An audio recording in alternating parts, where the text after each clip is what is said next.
Of the bad decisions I made throughout my life.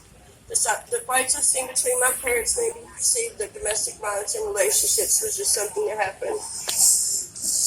Child molestation made me perceive that people can't be trusted. Coming from a long line of mental illness, drug addicts, and alcoholics made me view partying as just being normal. I watched my father kill himself with alcohol and drugs for 13 years until it resulted in his death. I was very close to my father and grandfather, even though I wasn't around them much.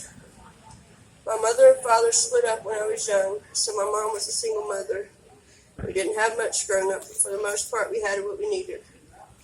Mom was strict and Dad was just drunk.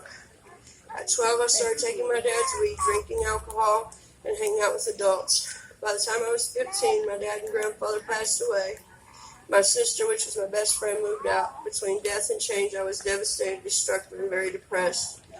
By this time, I was hanging out with a woman that knew my father. At the age of 15, I started smoking crack and got turned out.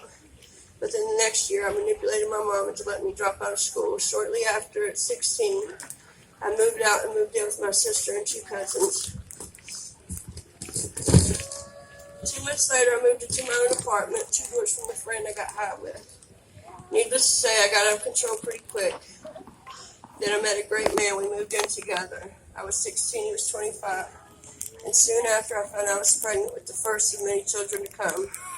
I did straighten up for a while and quit hard drugs and just stuck with weed. So for the time being, I was happy, pregnant, and in love. But my happiness was shattered 5.5 months later when I went into premature labor. I was ignorant to pregnancy, and for that I paid dearly. I was in labor for 12 hours before going to the hospital. By the time I arrived, it was too late to stop labor. There was nothing they can do because I had waited too long.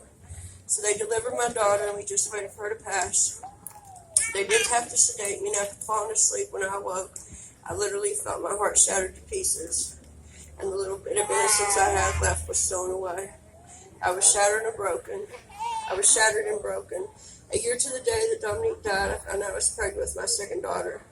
8 months later, I had a beautiful baby girl, but the worst was yet to come. She had colic, so my in-laws would keep her on the weekends, and me and my baby's dad were relaxed with a plate of Coke. It escalated from weekends to every day, along with other stressful situations. When she was 6 months old, here comes baby number 3. For months, I struggled to get off Coke, which I did. Only to 7 months pregnant, we put on Lortabs. At this time, I was working full-time, and I had a toddler and very overwhelmed with being pregnant again. I was also always stressed out that the cops could raid us at any time. When I took the pills, it all went away, and I became super mom. After delivering my son, I was gone on pills and coke and was experiencing dope sickness. And instead of loving my family, I loved a variety of drugs. I was 19 years old. Soon after, I started experimenting with heroin, which was the love of my life. 2 years later, here comes baby number 4. I was spending the methadone and prescribed Nerve pills. I was also back to smoking crack and on my first charge of many on my rap sheet. After being arrested, I was released on an OR bond. Same month, at 28 weeks pregnant, my placenta ruptured, and me and my son almost died due to my drug use. My son had a lot of complications. He was in the hospital for months and also has a mild case of cerebral palsy. Because of my addiction, I left the love of my life for my kids. I gave custody of my new baby to my mom because I had to do 6 months in jail. After getting released, I had to do 2 more jail sentences for 2 more charges. After these charges was taken care of, I went home to my children and my baby's dad. Wasn't long after being home, I was pregnant yet again. I was also back on painkillers and tired. After having him, I was placed in a mental institution on 3 different occasions and left my home for good. I hooked up with a crew from Columbus. They was my new family, so I thought. I started trafficking dope, running dope houses, and in and out of jail. After a couple years with them, I was under investigation for selling crack cocaine. Undercover cops got a wire by on me that sent me to prison for 18 months. Upon release, I started college and was running a bar, plus working at a gas station. Everything seemed to be going good until I started eating again. I turned my house into a trap house and was doing many different illegal things out of the bar. I ran into someone that I've associated with for years. It turned into a very abusive relationship. I stayed with him for 2 years and had a child with him. I alienated myself from my family, not only because I was strung out, but because they didn't like him and hated the fact that I allowed him to beat and control me. At that At that time, I was stuck in a relationship and trapped in addiction.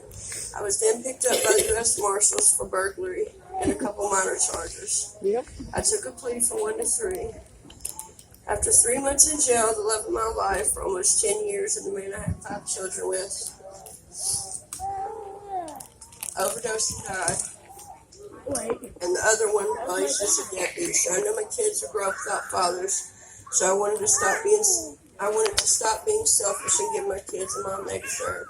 So after 4 months in jail, Nisha with the Brown Bag Ministries, Teresa Atlantic Ocean, my lawyer, my sister, my mother helped me get to rehab. The judge gave me a reconsideration to do my time in home confinement. That was the beginning of my new life. Today I'm grateful, happy, and free. God is restoring my life and family. He has healed my broken heart and took the obsession I had for the man I loved and can't be with because drugs and abuse, and took the obsession I had with drugs. He replaced my selfishness with love for my babies and family. He gave me a sound mind and a loving, forgiving heart, and God is helping me be the woman I deserve to be.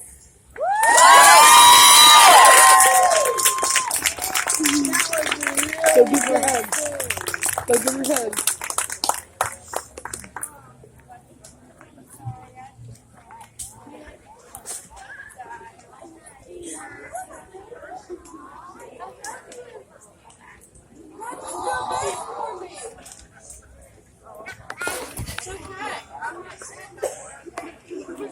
Mama is so happy.